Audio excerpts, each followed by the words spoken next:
Hallelujah. Praise the Lord. Praise the Lord. Praise the Lord. கத்தாதி கத்தாவும் ராஜாதி ராஜாவும் ஆகிய மரித்துயிர்த்தெழுந்த நசரனாகிய இயேசு கிறிஸ்துவின் அற்புத நாமத்தினாலே உங்கள் யாவருக்கும் என்னுடைய அன்பின் வாழ்த்துக்கள். மறுபடியுமாக ஆண்டவர் இன்று அதிகாலை வேளையிலே எனக்கு ஞாபகப்படுத்தின இன்னொரு வாக்கு தத்தத்தை, இல்லாவிட்டால் இன்னொரு ஆண்டவருடைய வார்த்தையை மறுபடியுமாக உங்களோடு சேர்ந்து இந்த அருமையான நாளிலும் கூட பகிர்ந்து கொள்வதிலே நான் மிகவும் மகிழ்ச்சி அடைகிறேன். நம்முடைய ஆண்டவரை குறித்து நாங்கள் பார்க்கும்போது தோல்விகளை வெற்றியாக மாற்றுகிற தேவன் நம்முடைய ஆண்டவர். நம்முடைய வாழ்க்கையிலே பல வேளைகளிலே என்னை கேட்டுக்கொண்டிருக்கிற பலரும் பல தடவைகள் பல வேளைகளிலே தோல்விகளை நீங்கள் சந்தித்திருக்கலாம். Failure after failures, defeat after defeated. So தோல்விக்கு மேலே தோல்வி, ஒரு வெற்றி இல்லாத சூழ்நிலையிலே பல முறைகள் நாம் நீங்களும் முயற்சி செய்தும் அந்த முயற்சிகள் எல்லாம் வெற்றி அளிக்காத சூழ்நிலையிலே தோல்வியிலே துவண்டு போய் இருக்கிறவங்களோடு ஆண்டவர் இந்த நாளிலே நிச்சயமாகவே பலரோடும் பேசுவார் என்று நான் நம்புகின்றேன். ஒன்றை மாத்திரம் நானும் நீங்களும் தெளிவாக அறிந்து கொள்ள வேண்டிய ஒரு காரியம், நம்முடைய ஆண்டவர் தீமைகளை நன்மையாக மாற்றுகிற ஆண்டவர். Our God who changes the evil one as a good one. தீமைகளை நன்மையாக மாற்றுகின்றவர். என்னுடைய உங்களுடைய பார்வையிலே அது ஒரு தீமையாக இருக்கலாம், என்னுடைய உங்களுடைய பார்வையிலே அது ஒரு தோல்வி போல இருக்கலாம், என்னுடைய உங்களுடைய வாழ்க்கையிலே அது ஒரு வெற்றி இல்லாத சூழ்நிலையாக இருக்கலாம். ஆனால் ஆண்டவருடைய பார்வையிலே அதை ஒரு வெற்றியாக, அதை ஒரு விடுதலையாக, அதை ஒரு ஜெயமாக ஆண்டவர் பார்க்கிறார் என்பதை ஒருபோதும் நான் நீங்களும் மறந்துடவே கூடாது. இன்னொரு விதத்தில் சொல்லப்போனால், நானும் நீங்களும் ஆராதிக்கிற ஆண்டவர் யார் என்று சொன்னால், நம்முடைய வாழ்க்கையிலே ஏற்பட்ட தோல்விகள், நம்முடைய வாழ்க்கையிலே ஏற்பட்ட சில வெற்றி அளிக்க முடியாத சூழ்நிலைகளை எல்லாமே ஆண்டவர் படிக்கல்லாக மாற்றுகிறவர். ஸோ தோல்விகளையே வெற்றியின் படிக்கல்லாக மாற்றுகிறவர் என்பதையும் ஒருபோதும் மறந்துட வேண்டாம். ஆகவே வேதத்திலிருந்து ஒரே ஒரு 2 வசனத்தை நான் சொல்லி உங்களை நான் உற்சாகப்படுத்த விரும்புகிறேன். நிச்சயமாகவே என்னை கேட்டுக்கொண்டிருக்கின்ற அநேகருக்கு இது ஒரு பிரயோஜனமாக இருக்கும். மாத்திரமல்ல, ஆண்டவர் மறுபடியுமாக தருகிற ஒரு வாக்குத்தத்தமாக, ஒரு வசனமாக நாங்கள் இதை எடுத்துக்கொள்ள முடியும். 2 கொரிந்தியர் 12ஆம் அதிகாரத்திலே 9வது வசனத்தை தெரியாதவர்கள் ஒருவருமே இல்லை. அந்த வசனம் சொல்லுகிறது, என் கிருபை உனக்கு போதும். இந்த வார்த்தையை, இந்த வாக்குத்தத்தத்தை, இந்த பதிலை ஆண்டவர் எந்த சந்தர்ப்பத்திலே பவுலுக்கு கொடுத்தார் என்பதை நாங்கள் ஒருபோதுமே மறந்துடக்கூடாது. ஸோ தமிழில் எழுதப்பட்டிருக்கிறது, அதற்கு அவர் ஆண்டவராகிய இயேசு கிறிஸ்து என் கிருபை உனக்கு போதும் என்று சொல்லி பவுலுக்கு இந்த வாக்குத்தத்தத்தை கொடுக்கின்றார். இந்த பவுலுக்கு எந்த சந்தர்ப்பத்திலே இந்த வாக்குத்தத்தத்தை கொடுத்தார், எதற்காக இந்த வாக்குத்தத்தத்தை கொடுத்தார், இந்த வாக்குத்தத்தத்தை கொடுத்த போது பவுலுடைய பின்னணி என்ன என்பதை நாங்கள் அறிந்து கொண்டால் அது எங்களுக்கு மிகவும் பிரயோஜனமாக இருக்கும். நாங்களும் அப்படிப்பட்ட சூழ்நிலை கூடாக போகும்போது, அப்படிப்பட்ட சந்தர்ப்பத்துக்கூடாக போகும்போது பவுலோடு பேசி பவுலுக்கு கொடுத்த அந்த வாக்குத்தத்தத்தை மறுபடியும் ஆண்டவர் எனக்கும் உங்களுக்கும் ஞாபகப்படுத்துகிற தேவனாக இருக்கின்றார். ஆங்கிலத்தில் எழுதப்பட்டிருக்கிறது, but he said to me, to Paul, my grace means my favor my loving kindness and my mercy. Wow. Is enough for you. Is enough for you. That means sufficient against any danger and enables to bear the trouble. Hallelujah. நம்முடைய வாழ்க்கையிலே சந்திக்கிறதான பிரச்சனைகள், நம்முடைய வாழ்க்கையிலே நம்ம சந்திக்கிறதான தோல்வியான சூழ்நிலைகளை போன்ற எந்த சந்தர்ப்பத்திலும் ஆண்டவர் பவுலை பார்த்து சொல்லுகின்றார், என்ன?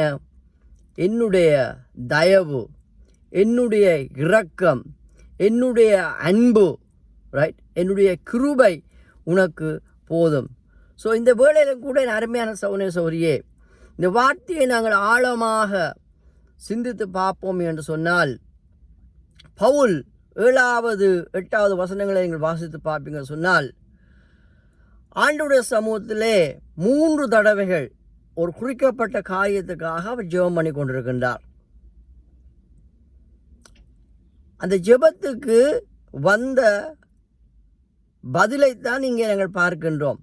பல வேளைகளிலே என் அருமையான சகோதர சகோதரியே, இந்த ப்ரேயர் பேலன்ஸ், இந்த ஜெபத்தின் சமநிலையை அநேகர் புரிந்து கொள்ளாதபடினாலே அநேகருடைய வாழ்விலே தோல்வியின் மேல் தோல்வி, எல்லாவற்றுக்கும் மேலாக ஜெப வாழ்விலே சோர்ந்து போய் விடுவார்கள். ஜெபம் என்பது தேவனோடு கொண்டிருக்கிறதான ஒரு உரையாடல், a divine communication with your creator. It's like a மீடியாவை போல. ஜெபம் என்பது ஒரு ஊடகம், என்னையும் உங்களையும் படைத்த அந்த தெய்வத்தோடு கூட, எனக்கும் உங்களுக்கும் ஜீவனை தந்த அந்த தேவனோடு கூட, என்னையும் உங்களையும் விடுதலையாக்கின, ரட்சித்த, பிசாசின் பிடியிலிருந்து எங்களை விடுவித்து குமாரனுடைய ராஜ்யத்துக்குள் உட்படுத்தின அந்த மகா அன்பு நுழைந்த தெய்வத்தோடு இருக்கிற உறவு. ஆகவே இந்த பவுல் 3 தடவைகள் ஆண்டவருடைய சமூகத்திலே ஜெபம் பண்ணுகின்றார், ஆண்டவரோடு பேசுகின்றார். அப்பொழுது ஆண்டவர் கொடுத்த பதிலை குறித்து நாங்கள் பார்க்கின்றோம்.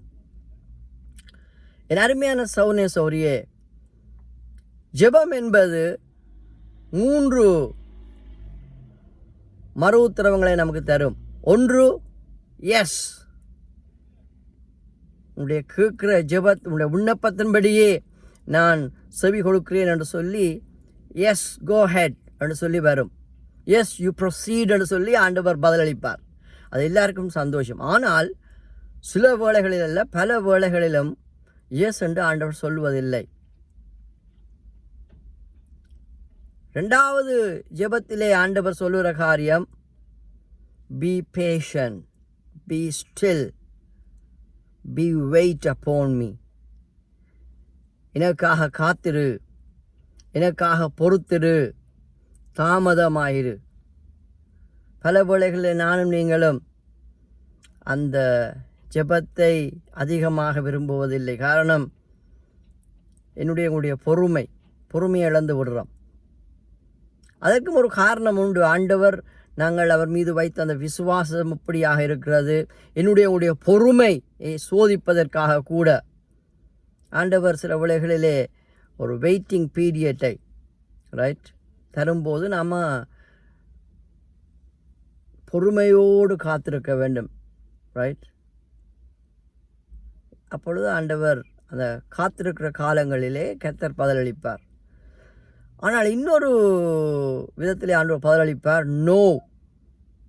அது கேட்கவே கொஞ்சம் கசப்பாக இருக்குது. ஆண்டவர் நோண்டு சொல்லும்போது சில வேளைகளில் அது தோல்வி போலத்தான் எங்களுக்கு தெரியும். பல காரியங்களுக்காக நான் ஜெபித்திருக்கலாம். பல காரியங்களுக்காக என் அருமையான சகோதர சகோதரியே, தேவ சமூகத்திலே நாங்கள் காத்திருந்து ஜெபித்த போது தேவன் உடைய அந்த ரெஸ்பான்ஸ், தேவனுடைய அந்த ஆன்சர் பல வேளைகளிலே நோண்டு வருவதை நாங்கள் அறியாதிருக்கிறோம். அப்படியாக இங்கே பவுல் தன்னுடைய சரீரத்திலே ஒரு முள்ளு இருப்பதாகவும் அந்த முள்ளுக்காக தேவ சமூகத்திலே ஜெபம் பண்ணுகின்றான். என்ன, ஒரு வேதனை, இந்த இந்த இதில் இருக்கிற ஒரு விடுதலை வேண்டும், இதில் எனக்கு ஒரு வெற்றி வேண்டும், இதில் எனக்கு ஒரு ஜெயம் வேண்டும் என்று சொல்லி 3 தடவைகள் தேவ சமூகத்திலே ஜெபித்த போது ஆண்டவர் கொடுத்த பதில் ஆச்சரியமானதாக இருக்கிறது.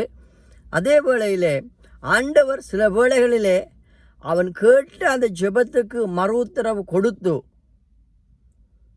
ரைட், அவனுடைய வேண்டுதலின் பிரகாரமாக எஸ் என்று சொல்லி இருந்திருந்தால் அதனுடைய பின்விளைவுகள் என்ன என்பதையும் பவுல் அங்கே சொல்லுகின்றார்.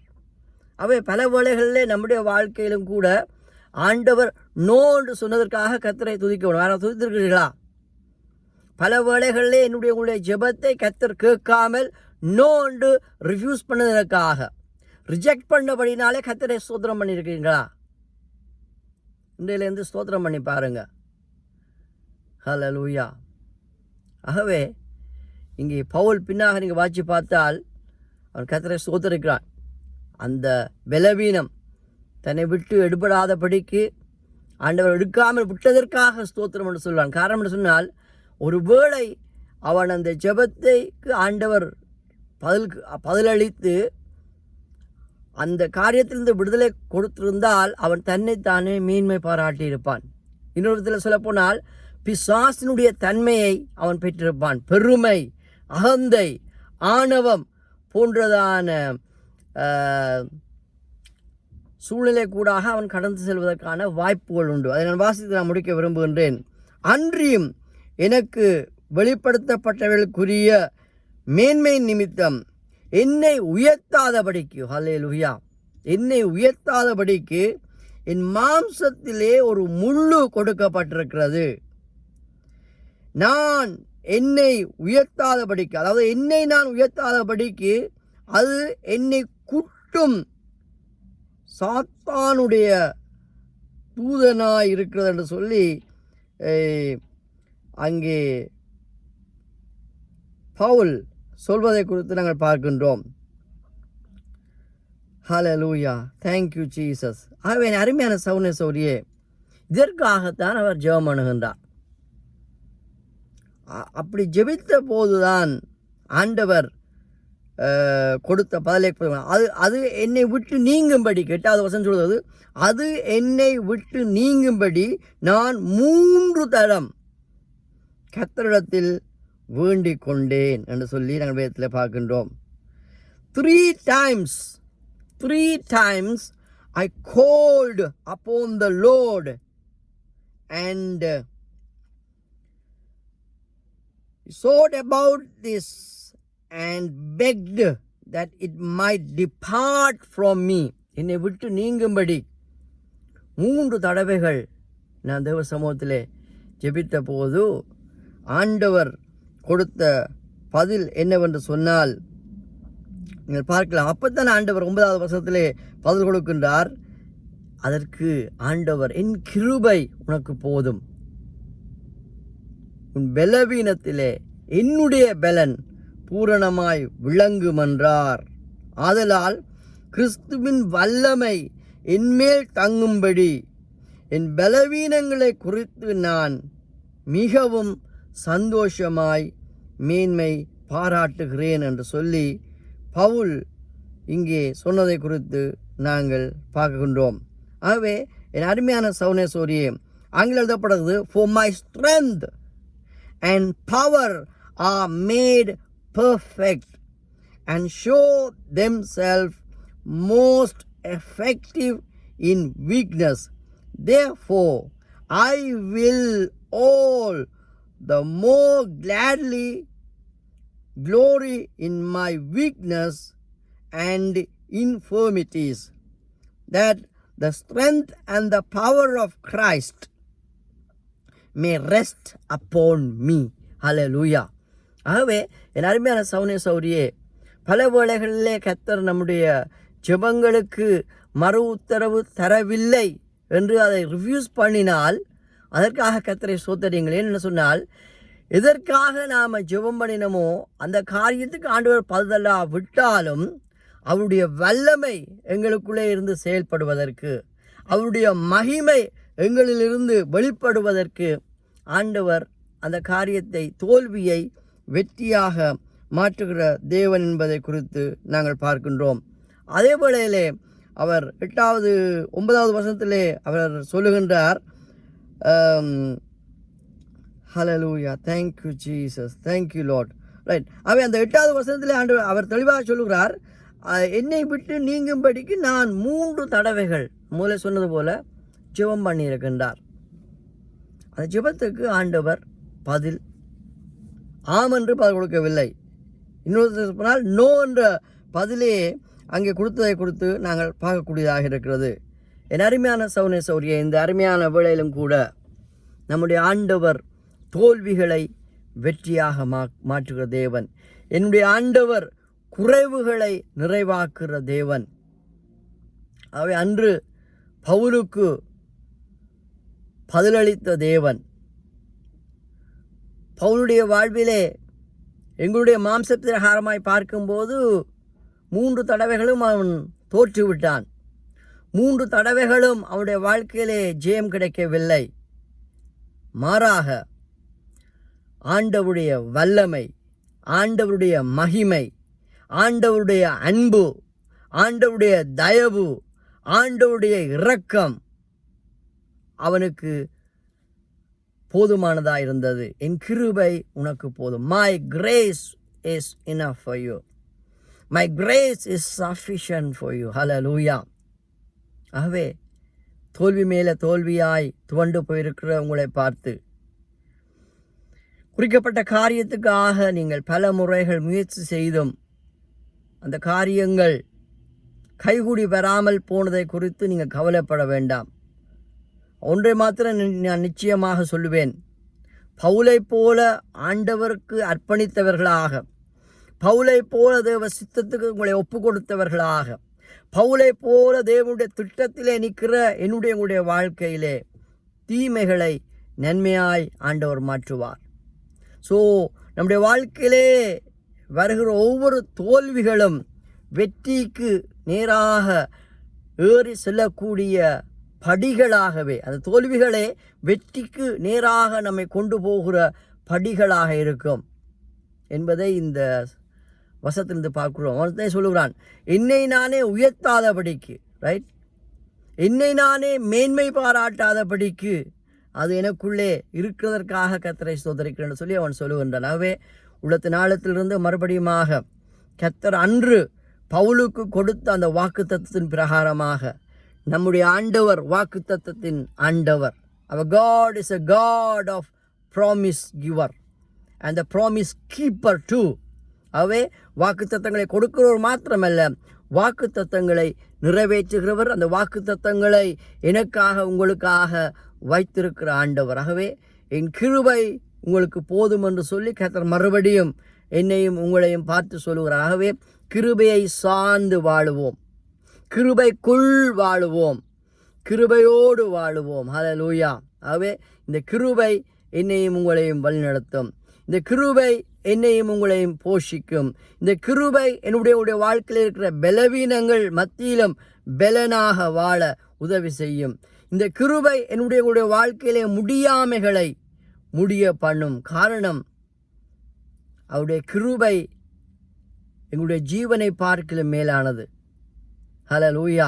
ஆகவே உள்ளத்து நாளத்திலிருந்து கர்த்தர் மறுபடியும் எனக்கும் உங்களுக்கும் தருகின்ற வாக்குத்தத்தம் என்னவென்று சொன்னால், அவர் கிருபை என்றும் உள்ளது. His loving kindness, His mercy and His grace endures forever.